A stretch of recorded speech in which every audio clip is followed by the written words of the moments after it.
She was a regular at Studio 54 in Midtown Manhattan. By the late 1970s, she had ties with its many habitués. So the fashion designer Halston, the singer Liza Minnelli, the visual artist Andy Warhol, and the photographer Helmut Newton. Over a decade since her arrival in New York, she had made her way into the city's trendiest circles, modeling for Halston as Halstonette, being the creative muse for the Italian fashion designer Giorgio di Sant'Angelo, and posing for Newton's immortal 1975 portrait with bunny ears. Over this time, the Italian model Elsa Peretti had won over the city with her style, but above all, with her incredible talent in designing jewels. When she first landed in New York in 1968, she didn't know the path ahead. She was in search of a start, of an original intuition, uncovering a new journey. She didn't have a clear idea, but was sure she would eventually find it. A few years earlier, in 1961, she had left her comfort zone, declaring her independence in a letter written to her father at 21 years of age. "I'm an adult. I'm free.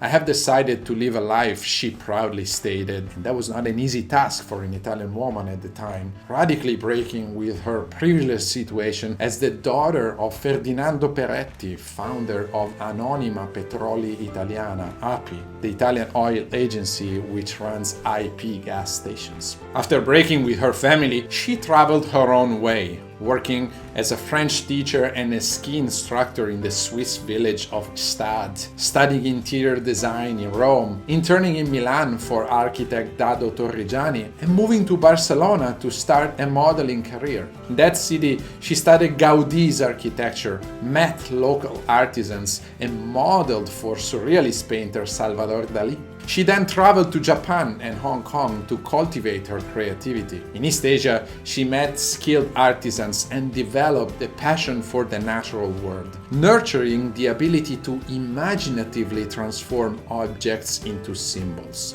At 28, when she decided to move to New York, Elsa was not just a sophisticated model, able to own any dress she would wear, in Halston's words, but also a restless creative mind, in search of a meaningful idea, synthesizing her Italian heritage and global outlook, her fine arts education, and the new stimulating New York milieu. Her first steps in New York were guided by the Italian designer Giorgio di Sant'Angelo, who introduced her to fashion guru Diana Vreeland and launched her on the local scene. Her creative illumination was in 1969 during a trip to Portofino. Inspired by a silver vase at a flea market and a group of women carrying single gardenias in vases, she drew sketches of a silver vase modeled on Roman shapes and traveled back to Barcelona to forge with local silversmith Abad a sterling silver pendant of a miniature vase to be worn on a leather cord. Upon her return to New York, Sant'Angelo included her bottle pendant in his runway show, adding a rose to it. As the jewel captured the attention of the city's trendsetters, becoming an instant success, Elsa finally realized what she wanted to do. "It's going to be jewelry," she said to Sant'Angelo. From that moment, jewelry would become for her the most powerful synthesis of her travels, her education, and her free imagination, as well as the creative platform of an extraordinary artistic career. Halston also included Peretti's bottle pendant in his shows, commissioning her to design his perfume's packaging. Her jewels would earn her the Coty Award in 1971 and an appearance in Vogue. In 1972, she designed her first collection for Bloomingdale's, and in 1974, she was hired as an independent designer for Tiffany & Co. As she launched sterling silver as a new luxury material, she revolutionized the brand with her sensual and organic creations and developed a unique artistic style over almost 5 decades, which would be recognized as innovative in 1990 when the Fashion Institute of Technology dedicated an exhibit to her, and in 2009 when the British Museum included her works in its permanent collection. The only way to talk about her career is through her remarkable jewels. In sharing them with you, "I'm filled with wonder" for her ability to transform matter into a living thing and transfigure natural livelihood into material shapes. Her jewels, in fact, represent not just an aesthetic synthesis of her life experiences, but also a vital force, turning forms into symbols, experiences into design, heritage into appealing lightness. Her craft reflects a restless reworking of matter, themes, and elements, which allowed her to successfully achieve a union of functionality and trendiness, essentiality and sophistication, modernity and eternity, as we can see in her open heart pendant inspired by Henry Moore's sculpture Oval with Points. Travels, the natural world, and the human body itself gave her the inspiration for many of her forms. My favorite pieces drawing from her travels are the Sevillana pendant inspired by the earrings of a flamenco dancer in Spain, the bone candlesticks inspired by altarpieces in Italy, and the mesh collection, developed after a trip to India as a series of jewelry fabrics for scarves, earrings, and a bra. This collection epitomizes not just her attention to give lightness and flexibility to matter, turning its stillness into a source of endless movement, but also her ideal to produce jewelry for everyday life, as we see in Diamonds by the Yard, reinventing the diamond necklace for day-to-day work.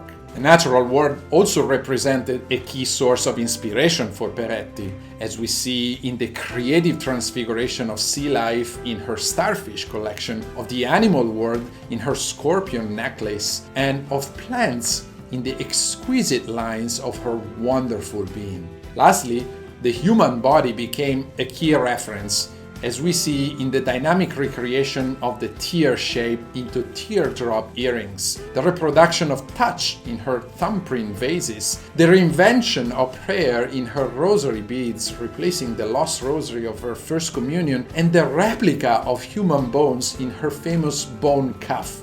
Inspiration for this piece was the ossuary of a 17th century Capuchin church she used to visit with her nanny as a child, from which she stole bones, which were regularly sent back to her mother for the pure pleasure of breaking a rule. From these images, we can trace the key elements of Peretti's unique approach to style. The first aspect I want to emphasize here is the primacy of touch and feel, which transforms objects from symbolic representations into functional artifacts, establishes a lively relationship with matter, and dynamically connects a product to each individual body, granting wearability, performativity, and ownership. The second element I want to stress is Peretti's ability to reduce an idea to its absolute essential. That is, her capacity to empower an object by subtraction, to multiply its expressive force by elimination of excess detail.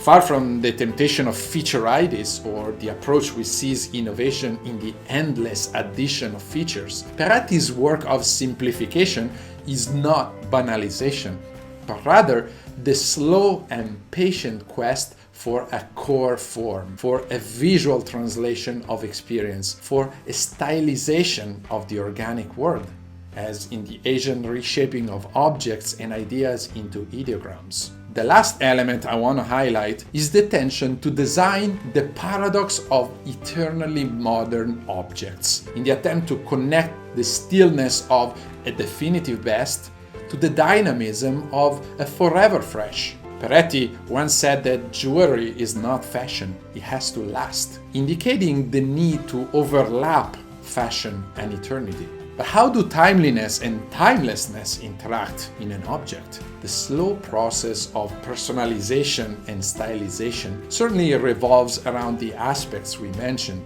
of vitalization, so the primacy of touch, and gradual reduction to the essential, but its key drive is the permanent clash of opposites.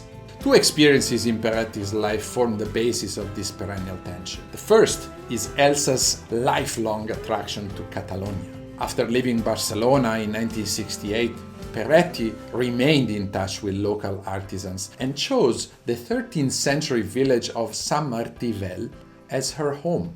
starting a decade-long process of its restoration. The village's unsophisticated character, she often slept on a bench or washed on a stone floor, set a creative contrast with her privileged upbringing and the seductive glamour of her New York life. It was contrary to everything in New York and my family, she confessed in a later interview to explain her attraction to Saint-Martin. For this reason, it became her ideal laboratory, because the village broke default habits, stimulated ideas, and slowed her work down, allowing her to organically overlap trend and craft, lifestyle and life meaning. If Barcelona was the environment where she first began to create the basis for a different approach to life, the Catalonian village of Saint-Martin, where she died in 2021, became her think tank. She used to say, I go to Spain to think, I come to New York to act. And also a paradoxical site of apparent unproductiveness, where she dedicated much of her efforts to opening a local winery and restoring the nearby Roman city of Empúries. The contact with ruins and the cultivation of vines was another way to nurture a productive clash of opposites, allowing her to see fashion as a timeless craft to renew life and jewelry as the vital force preserving life in matter. A good example of this juxtaposition of opposites is the representation of fingerprints in Baroque still life painting, which suggests the dual nature of a gesture as both frozen and enduring in time. The same logic applies to Peretti's thumbprint vase or bone cuff, where touch is not only replicated forever, but also continuously reforges gold into body and body into gold. The second life experience informing Peretti's philosophy of creativity was her foundation. The Nando Peretti Foundation, which started in 1977 after her father's death, offered Elsa the occasion to make manifest their final reconciliation and extend his large inheritance in support of a wide-ranging portfolio of projects. The foundation, which is now the Nando and Elsa Peretti Foundation, financially supports artistic restoration projects, so in Rome and Catalonia, an orphanage in Tanzania, animal welfare in India, local communities in the Amazon rainforest, the people of South Sudan, victims of a catastrophic humanitarian crisis resulting from years of civil war, and dozens of schools, hospitals, and shelters for the homeless, abused women, and abandoned children all over the world. At the end of Peretti's career, when someone asked her what was the most beautiful piece of jewelry she ever created, she always replied, "My foundation, the most precious gem I've held close to my heart." To design a jewel takes more or less time, depending on when an idea suddenly becomes ripe. But one's life's work requires a much longer self-forging journey. The true jewel is a life well lived, Peretti's comments imply. And our masterpiece is a life whose fruits don't end in ephemeral satisfaction, but last through time, generate stories, and continue to speak and remain new, like one of Peretti's forever modern pieces. Thank you very much for watching. If you like this video, I invite you to subscribe to this YouTube channel or to the webpage www.italianinnovators.com to receive notifications of new episodes. You can also follow me on my LinkedIn profile or on Instagram at Italian Innovators for additional materials about the show. Thanks again. Arrivederci e alla prossima.